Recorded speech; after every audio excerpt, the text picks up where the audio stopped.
सौभाग्यवती नारी जितना भजन पूजन करती है, सौभाग्यवती नारी जितना भगवत नाम स्मरण करती है, भगवत पूजन करती है, व्रत करती है, साधना करती है, तप करती है, पूजन करती है, पाठ करती है, आराधना करती है, अर्चना करती है, उस सौभाग्यवती नारी का किया हुआ दान, पुण्य, धर्म, भजन, कीर्तन, स्मरण, सेवा, चाकरी उसके पति के भी काम आती है और उसके पुत्र और पुत्री के भी काम आती है। एक सौभाग्यवती नारी के द्वारा किया, आवाज पकड़ रहा है, एक सौभाग्यवती नारी के द्वारा किया गया भजन, पूजन, स्मरण, संकीर्तन, नाम जाप, नाम कीर्तन उसके पति के भी काम आ रहा है और उसके बच्चों के भी काम आ रहा है। देखिए कितना सुंदर शिव महापुराण में चरित्र आया है वृंदा देवी का कि वृंदा जितना नाम जाप करती है, वृंदा जितना नाम भजन करती है, वृंदा जितना नाम स्मरण करती है, उसके पति को उसका लाभ है। सोमवार के व्रत का अगर आप विधान देखेंगे, और हम तो कहते हैं केवल 16 सोमवार से ही मतलब मत रखो। आप माताएं अगर एकादशी का व्रत कर रही है, सोमवार का कर रही है, मंगलवार का कर रही है, बुधवार का करे, गुरुवार का करे, चतुर्थी का करे, तीज का करे, छठ का करे, आप जो भी व्रत करते हो उस व्रत का विधान स्कंद पुराण में लिखा हुआ है। और स्कंद पुराण में क्या वर्णन लिखते हैं कि नारी जब सौभाग्यवती हो जाती है, लड़की की जब शादी हो जाती है और वो अपने पति के घर में जब रह रही होती है, पति के संग रह रही होती है, तो पति के घर में रहकर जितना भजन पूजन करती है, जितना स्मरण करती है, वो उसके द्वारा किया गया भजन, पूजन, व्रत, आराधना, उद्यापन, चाकरी, दर्शन, ये सब का फल उसके पति के खाते में भी जाता है और उसके पुत्र और पुत्री के भी खाते में जाता है। पर उसमें एक बात का विशेष ध्यान रखना, स्कंद पुराण कहती है कि आप व्रत को उठाएं। आपने व्रत उठाया, कहां उठाया? पति के घर से उठाया, ठीक है। आपने व्रत उठाया सोमवार का, 16 सोमवार का, पशुपतिनाथ का, या गुरुवार का, या मंगलवार का, या बुधवार का, जो भी व्रत आपने उठाया वो पति के घर से उठाया। अब आपका फर्ज क्या है कि व्रत आप अगर कर रही हो तो पति के घर का ही अन्न, पति के घर का ही जल,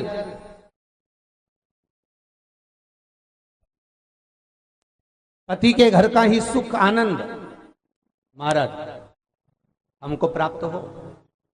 अगर व्रत करने के दिन मालूम पड़े आपके कोई तीज का व्रत, छठ का व्रत, चतुर्थी का कोई विशेष खास जो व्रत होता है, सोमवार का व्रत, पशुपति व्रत, और आप अपने मायके चली गई और मायके का अन्न जल आपने ग्रहण किया, मायके का प्रसाद ले जाकर, मायके की थाली ले जाकर, मायके का पूजन का सामान ले जाकर आपने भगवान की आराधना करी, तो स्कंद पुराण कहती है वो स्वीकृत नहीं होता, क्योंकि विवाह होने के बाद गोत्र बदल जाता है।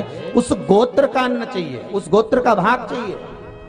अगर बहुत रोग में ग्रसित होना, बहुत रोगीले हो गए ना, बहुत कोई बीमारी ज्यादा हो गई ना, तो स्थान शंकर के मंदिर के बना लो। तो जिसको हमको साफ करना है तो और वहां चंदन की एक बिंदी रखकर आना, तो स्थान बना लो। पहला ये जो जलाधारी है, अशोक सुंदरी वाला जो स्थान है, पहला स्थान अशोक सुंदरी का स्थान, जहां पर बीच में एक मोटी सी लाइन रहती है, उसके आसपास में जो जगह रहती है उस जगह को जल से साफ करिए, और जल से साफ करने के बाद में उसी को अपने शरीर पर थोड़ा सा लगाइए, हाथ को धो लीजिए, थोड़ी सी चंदन की बिंदी दोनों ओर लगा दीजिए। पहला स्थान। दूसरा स्थान जहां से पानी बहकर जाता है, उस पूरे स्थान पर से कहीं भी एक तुम्हारा मन कर जाए, उस स्थान को थोड़ा सा हाथ से और जल से साफ कर दो, और वहां हाथ को अपने हृदय से या शरीर में जहां रोग है, तकलीफ है, बहुत कष्ट है, बहुत दर्द है, उस स्थान पर लगाओ, और चंदन की हाथ धोने के बाद चंदन की एक बिंदी उस स्थान पर, वो नाली वाली जगह पर कहीं पर भी रख दीजिए। ये दो जगह आप साफ करना सीख जाओ, ये दो स्थान आपने अगर साफ करे हैं तो निश्चित है कितनी भी बड़े से बड़ी बीमारी है उसका रिजल्ट अच्छा ही आएगा, वो बीमारी समाप्त होगी। वो बीमारी समाप्त होगी निश्चित है। थोड़ा समय लगेगा, थोड़ा समय लग सकता है, पर आप अपने भरोसे से अगर करोगे तो निश्चित प्राप्त। निवेदन करूंगा, दुनिया में ऐसा कोई समस्या नहीं जिस समस्या का कोई निदान नहीं। हर समस्या का निदान है, पर निदान किसी दूसरे के पास नहीं, निदान केवल मेरे भोले नाथ के पास में है। आपको अगर किसी समस्या का सफल आनंद चाहिए तो शंकर की शरण में जाओ। आपको सीहोर आने की भी जरूरत नहीं है, आपको हमसे मिलने की जरूरत नहीं है, आपको पंडित प्रदीप मिश्रा के पास नहीं आना, आपको किसी बाबा जोगी के पास नहीं जाना, आपको किसी के बेल भभूति लेने नहीं जाना, आपको तो शिव के पास जाना। जो शंकर की वस्तु है उसको स्वीकार करो, बस शंकर की वस्तु को स्वीकारिए।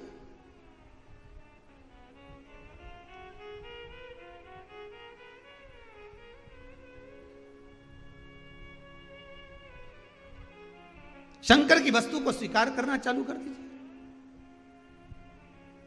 अरे भाई, शिव महापुराण की कथा तो यहां तक कहती है, यहां तक वर्णन कर रही है, जिस व्यक्ति की नौकरी नहीं लगती, सर्विस नहीं लगती, हर जगह पर अप्लाई कर रहा है, बार बार इंटरव्यू देने जा रहा है, लगातार उसको अगर सफलता प्राप्ति नहीं हो रही है तो धतूरा ढूंढो। धतूरा कहीं बाजार में नहीं मिलेगा, किसी वृक्ष से धतूरा तोड़ लिया, कुछ मत चढ़ा, तू शंकर जी के मंदिर में जाकर तेरा नाम और गोत्र बोल और शिव जी को धतूरा चढ़ाना चालू कर दे और बाबा से विनती कर, धतूरा चढ़ाना चालू कर। अब धतूरा कोई बहुत कीमती होता है क्या? बहुत पैसे का मिलेगा क्या? कहीं पे भी मिल जाएगा। धतूरा तोड़ और चढ़ा शंकर जी को। रोज नियम बना ले कि एक धतूरा मैं शंकर जी को चढ़ाऊंगा, प्रतिदिन चढ़ाऊंगा, शिव जी से जाकर निवेदन करूंगा प्रतिदिन। शंकर जी की प्रिय वस्तु में धतूरा, बेलपत्र आदि आदि की तो है, क्या है? चढ़ा रोज एक धतूरा, फिर वही धतूरा जिसकी यहां तू इंटरव्यू देने जा रहा है उसी के सिर पे चढ़ गया। जो तूने शिव जी के चढ़ाया वही धतूरा वहां चढ़ा है, तो क्यों चिंता करता है? तत्व देखिएगा। कई लोग कहते हैं महाराज जी, जिस रुद्राक्ष को हम पहनते हैं उस रुद्राक्ष को कहां नहीं पहनकर जाना चाहिए?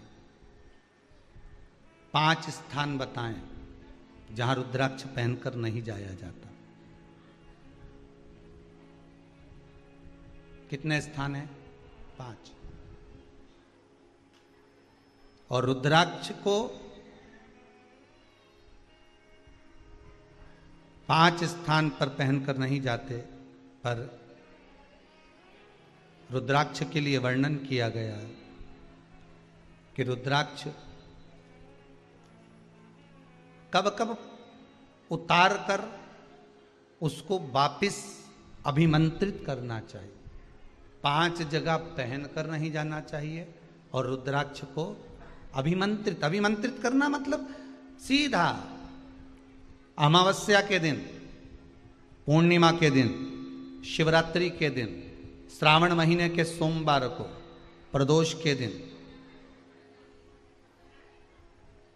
ये दिन आपके शरीर में जहां पर भी रुद्राक्ष है, आपके गले में अगर आप रुद्राक्ष पहने हो, आपके हस्त कमल में आप रुद्राक्ष पहने हो, आपने अपने पास में कहीं रुद्राक्ष रख रखा है, तो उस रुद्राक्ष को अमावस्या, पूर्णिमा, शिवरात्रि या श्रावण का सोमवार या प्रदोष आदि इस दिन उस रुद्राक्ष को एक बार दूध में धोने के बाद उसमें थोड़ा सा सरसों का तेल अवश्य लगाना चाहिए। क्या होगा उससे? उससे होगा क्या? शिव महापुराण की कथा कहती है, महाराज रुद्राक्ष को दूध में धोने के बाद, स्नान कराने के बाद, जल से स्नान कराया, थोड़ा सा सरसों का तेल लगा दिया। महाराज क्या मिलता है उससे? तो कहा उस रुद्राक्ष में बल प्राप्त होता। कौन सा बल? जो शरीर के अंदर बीमारियां बढ़ती हैं, उस बीमारी को वो रुद्राक्ष धीरे धीरे समाप्त करना प्रारंभ कर देता है। पर एक और चीज याद रखना, जिस रुद्राक्ष के पानी को आप बीमारी के समय पर गलाकर पीते हो, उसमें सरसों का तेल नहीं लगाना।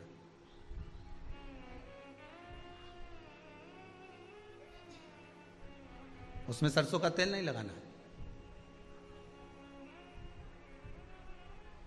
उसको तो आप केवल स्नान कराओ दूध से, जल से, और फिर उसको गला दीजिए, उसका पानी आप पीना चालू कर दीजिए। जिसको बड़ी बीमारी होती है उसके लिए कल कथा में वर्णन किया था रुद्राक्ष के जल का। रुद्राक्ष का जल पिया जाता है शरीर के अंदर से रोग को, बीमारी को हटाने के लिए, रोग बीमारी को समाप्त कर। कथा कहती है आत्मा लिंग है, और उस आत्मलिंग को जिस दिन हमने जान लिया, हम कहते हैं कि भगवान के मंदिर में जाते हैं, जब शिव जी के मंदिर में जाते हैं, भगवान का भजन करने जाते हैं, दर्शन करने के लिए जाते हैं, जब भगवान के मंदिर में पहुंचते हैं,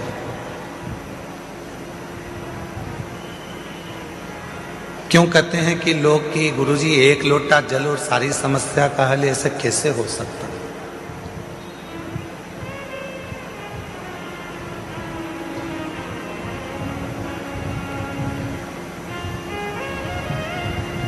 कैसे हो सकता है? शिव महापुराण की कथा कहती है कि वो एक लोटा जल सारी समस्या का हल ऐसे होता है। घर से जब हम जल लेकर चलते हैं तो भगवान देवादिदेव महादेव के पास में भरोसा लेकर जाते हैं, विश्वास लेकर जाते हैं।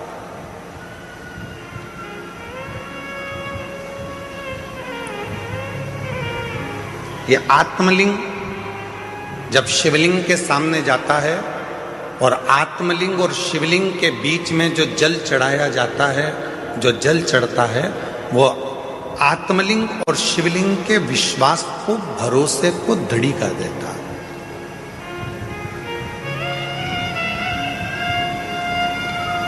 फिर दुनिया का ऐसा कोई काम नहीं रहता जो आप कर नहीं सकते।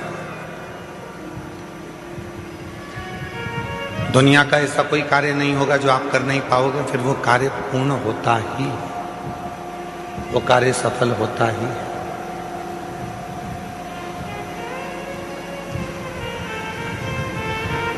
एक सुंदर चरित्र, उधर आवाज नहीं जा रही है भाई, आप आवाज खोल रहे हो परंतु वो गूंज रही है, उसको ढीले कम करो, क्योंकि वैसे ही वो हॉल है ना, तो गूंज रही है। और आवाज को क्लियर करो, और इधर साइड में आवाज नहीं जा रही। तुम्हारे लड़कों को भेजो उधर सुनने के लिए। उधर भी नहीं आ रही है क्या? उधर भी लड़कों को भेजिए। शिव कथा कह रही है, भगवान देवादिदेव महादेव का चरित्र कह रहा है, भगवान शंकर की पवित्र कथा कह रही है। शिव को रामचरितमानस में विश्वास कहा, और जब व्यक्ति के जीवन में विश्वास प्रबल हो जाता है, भरोसा दृढ़ हो जाता है, तो उसका कार्य अपने आप सफल होना प्रारंभ हो जाता है। अपने आप वो कर्म भी करता है, मेहनत भी करता है, परिश्रम भी करता है, और शिव पर भरोसा कर कर आगे भी बढ़ता है। पर कभी कभी ऐसा योग भी बन जाता है कि हम मंदिर जाते जाते, भगवान का दर्शन करते करते, भगवान को एक लोटा जल चढ़ाते चढ़ाते, भजन करते करते, कभी कभी ऐसा भी समय आ जाता है कि हमारा मन, एक दिन ऐसा होता है कि अब मंदिर नहीं जाऊं तो अच्छा, बहुत दिन हो गए।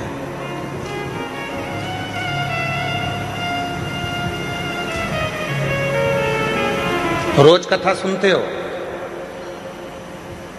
प्रतिदिन कथा को श्रवण करते हो, और कभी कभी मन ऐसा भी कर जाता है कि अब 2, 4, 8 दिन अभी जरा मैं अभी कथा नहीं सुनूंगी, अभी मैं सीरियल देखूंगी, नाटक देखूंगी। कभी कभी मन करता है।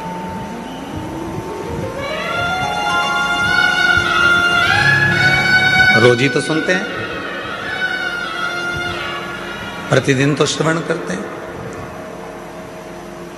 तो अब मैं कथा ना सुनकर मैं नाटक देखूंगी, सीरियल देखूंगी। आवाज गूंज रही है, खींच के बोलना पड़ रहा है, आवाज को क्लियर करो आवाज।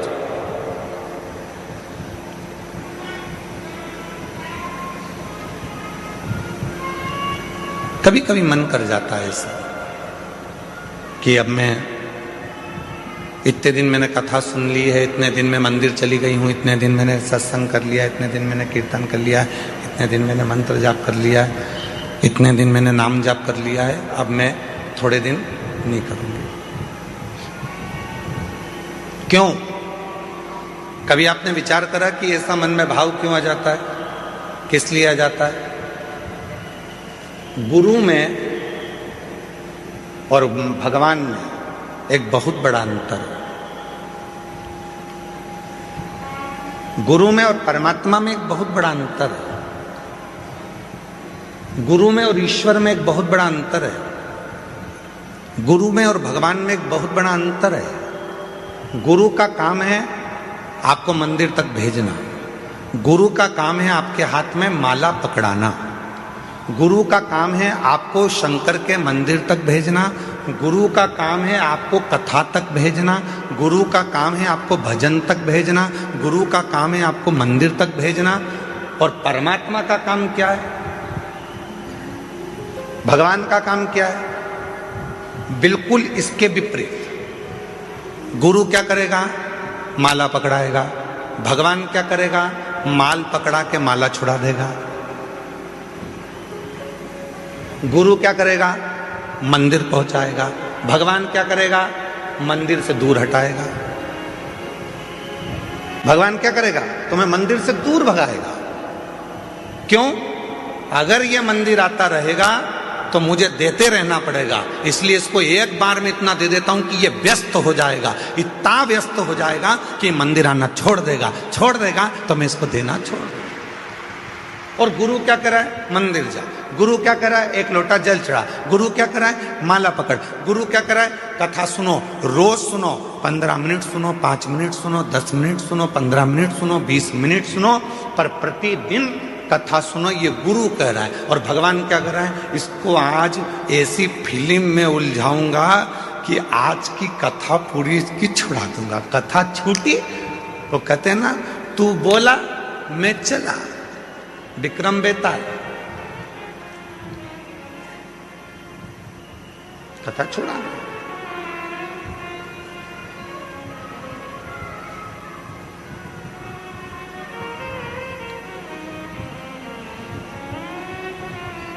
गुरु मंदिर भेज रहा है, गुरु शिवालय तक भेज रहा है, गुरु परमात्मा के पास भेज रहा है, गुरु सत्संग में भेज रहा है, गुरु परमात्मा की भक्ति में भेज रहा है।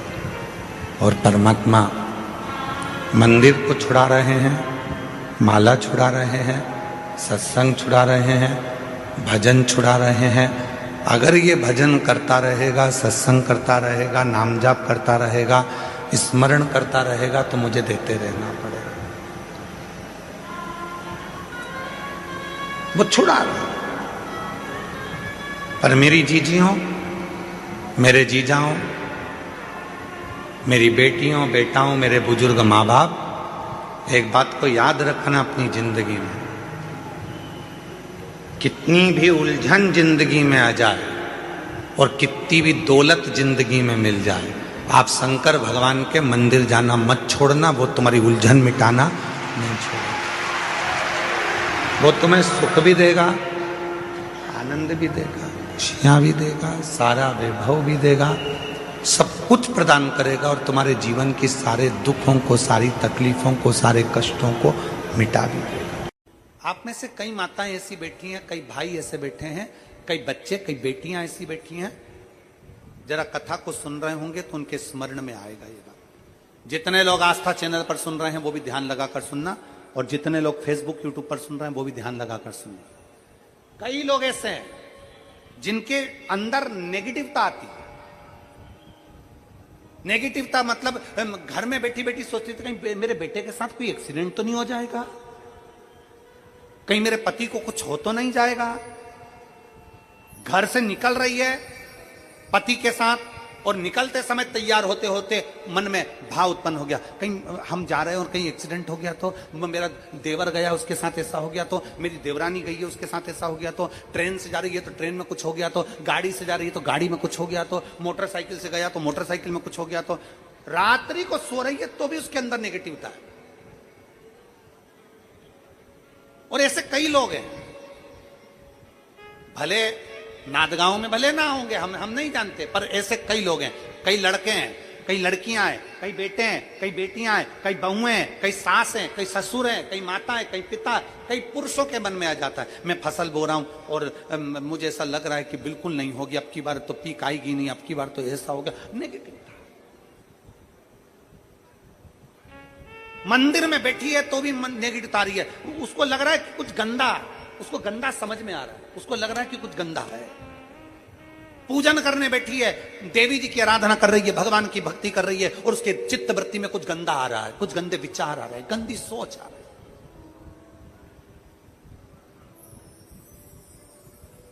अपने अंदर गंदे विचार, गलत सोच आ रही है। शिव महापुराण की कथा कहती है, शंकर भगवान का चरित्र कहता है, हफ्ते में एक दिन ऐसा बनाओ अपनी चंद्र नाड़ी को मजबूत करने का प्रयास करो। जब तुम्हारे गलत विचार आ रहे हो ना, गलत सोचने में आ रहा हो, उसके साथ ऐसा नहीं हो जाए, मेरे पति गए उनके साथ ऐसा नहीं हो जाए, मेरा बेटा स्कूल जा रहा है उसके साथ ऐसा नहीं हो जाए, मेरे साथ में ऐसा नहीं हो जाए, जरा सी हाथ दुखा तो लगा कि कहीं मुझे बड़ी बीमारी तो नहीं हो गई, जरा सा एक छोटी सी भी फुंसी हो जाए ना, एक छोटी सी भी गांठ आ जाए शरीर में तो ऐसा ना लगने लगे कि मुझे कहीं कैंसर जैसा रोग तो नहीं हो जाएगा, कहीं मुझे बड़ी बीमारी तो नहीं हो जाएगी, कहीं जरा सा किडनी में दिक्कत आई, पानी पीने में दिक्कत आई, कहीं आंखों में दिक्कत आई तो कहीं बड़ी बीमारी तो नहीं हो। नेगेटिवता, गलत सोच, गलत विचार, गलत दृष्टि। ऐसे कई लोग हैं जिनकी सोच में ये गलत चीजें आती रहती है। और प्रयास करना, पितृपक्ष की आज रवि प्रदोष की इस कथा को सुनकर प्रयास कर देखना क्या करना है हमको। अगर ऐसे गलत विचार आ रहे हैं, गलत सोच आ रही, गलत दृष्टि आ रही, गलत विचार हमारे भीतर आ रहे हैं, गलत सोच हमारे भीतर आ रही है, तो एक काम करो, एक बेलपत्री लीजिए, सावधानी से समझ लेना, एक बेलपत्र लीजिए और उस बेलपत्र की ये जो दो डंडी है और एक बीच की डंडी है, इसके मध्य की जो जगह है, चैनल वाले अगर दिखा रहे होंगे तो आप लोगों के स्मरण में होगा, बीच की पत्ती और ये दो पत्ती के बीच में जो जगह होती है, इस बीच वाली जगह पर पीला चंदन पूरे तरह से उसका लेपन कर लीजिए, पूरे तरह से पूरी चंदन से लेपन कर लो बीच की जगह को। बीच वाली पत्ती, दो पत्ती, उसके बीच की जो जगह है उसमें पीले चंदन का लेपन कर लीजिए। हफ्ते में एक बार आप करोगे, आपको दूसरे हफ्ते में मालूम पड़ जाएगा कि आपके अंदर की गलत सोच समाप्त हुई कि नहीं, गलत विचार समाप्त हुआ कि नहीं हुआ। चंदन का लेपन करिए, उस चंदन के लेपन को कर किसी भी शिवालय में, अगर शंकर के मंदिर नहीं जा सकते हो तो अपने घर में जो शिवलिंग हो वहां, उस शिवलिंग पर आप उसको समर्पित कर दो, तुम्हारी मर्जी पड़े जैसी चढ़ा दो, बस शंकर के शिवलिंग पर चढ़ा दो। कुछ देर मंदिर में हो तो नंदी के पीछे, अगर मंदिर में हो तो नंदी के पीछे, और घर में हो तो किसी भी स्थान पर सुख आसन लगाकर, सुख आसन मतलब जैसे हम बैठे हैं पालकी लगाकर, दोनों सुख आसन मतलब आराम से बैठकर सुख आसन लगाकर, और अपनी सीधी साइड की नासिका को बंद करना है और उल्टी नासिका से श्वास लेना है। 1 से 1.5 मिनट तक श्वास लेना प्रारंभ करो। अपने शरीर में एक चंद्र नाड़ी होती है। भगवान शंकर ने जब चंद्र की काया का रोग समाप्त करा था, भगवान शंकर ने जब चंद्र की काया का रोग समाप्त करा था तो चंद्र ने हाथ जोड़कर कहा था कि मेरी काया का रोग आपने समाप्त कर दिया महादेव, मेरे लिए आज्ञा करो, मैं क्या करूं। शंकर भगवान ने कहा, चंद्रदेव तुम मेरे मस्तक पर धारण रहना, और संसार के जितने भी मनुष्य हैं इन मनुष्य के अंदर चंद्र नाड़ी में तुम विराजमान रहना।